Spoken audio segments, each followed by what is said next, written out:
कालारा मोजां उथिदों न'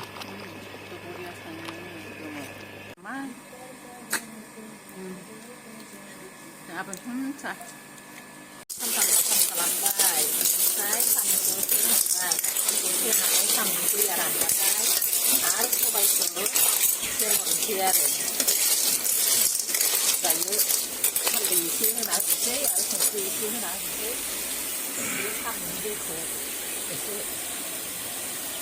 रानहोनोसै बेनि उनाव एसे होनोसै नै ओमफ्राय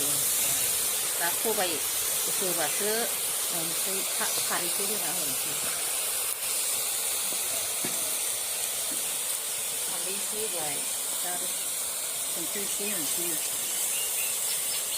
एवखांसै एसे ओमफ्राय बे दैया रानबाथाय सबायखौ हरनोसै आरो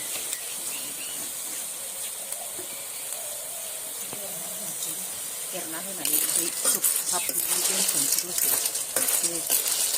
साम'नि दैया रानांगौ मानि सबायखौ होथ'आ आरो एसे खामफ्राम जानांगौ साम'आ बेनि उनावसो सबायखौ हरनानै ओमफ्राय दैया होना होनोसै खारैया होनोसै बास रुइबाय थाथोंसै बनावसो संदों आङो नै माबा साम'खाय गेसाव सङाखै साम'आ गोबाव नांथारोना थाब मोननो रोङा जायो ये देखो मेरा mini organic farm home kitchen mini organic farm coriander and carrot and there is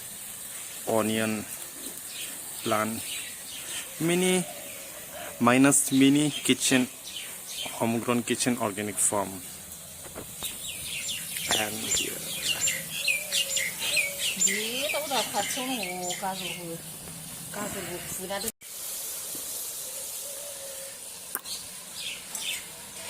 एसे खोबहाबनोसै आङो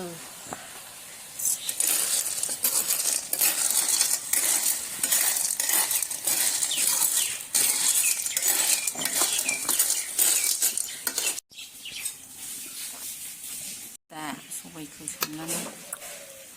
एसे होखानोसै आङो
दाना संख्रि होखाबाय दाना दै होनोसै नै सबायाव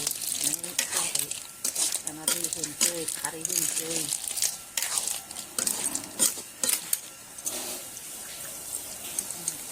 दाना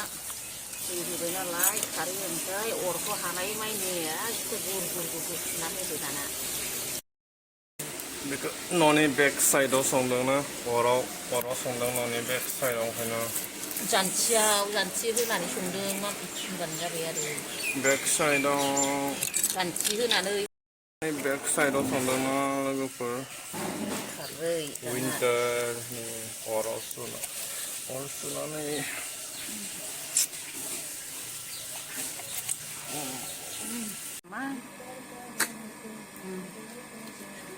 आबै सा संख्रिखौ साखिनाय गोथाव जादोंना जायाखै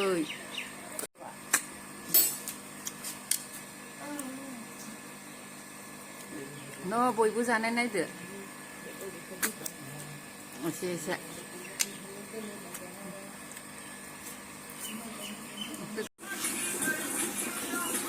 साम'आलाय मोदोम दंसाबोमोन दा बिजोदो